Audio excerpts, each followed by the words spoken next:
The Buddha was born in Lumbini, Ramandi, near Kapilvastu, on the northern edge of the Ganges River basin, an area on the periphery of the civilization of North India, in what is today southern Nepal. Scholars speculate that during the late Vedic period the peoples of the region were organized into tribal republics, ruled by a council of elders or an elected leader. The grand palaces described in the traditional accounts of the life of the Buddha are not evident among the archaeological remains. It is unclear to what extent these groups at the periphery of the social order of the Ganges basin were incorporated into the caste system, but the Buddha's family is said to have belonged to the warrior, Kshatriya, caste. The central Ganges basin was organized into some 16 city-states, ruled by kings, often at war with each other. The rise of these cities of central India, with their courts and their commerce, brought social, political, and economic changes that are often identified as key factors in the rise of Buddhism and other religious movements of the 6th and 5th centuries BCE. Buddhist texts identify a variety of itinerant teachers who attracted groups of disciples.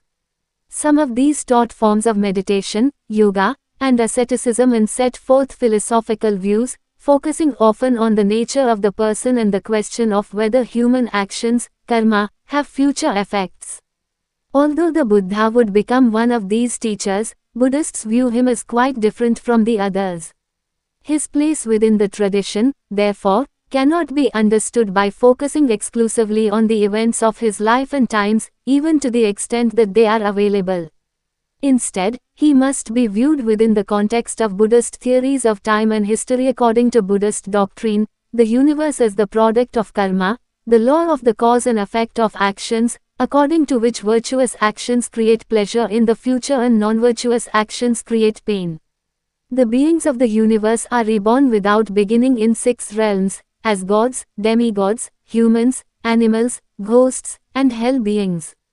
The actions of these beings create not only their individual experiences but the domains in which they dwell.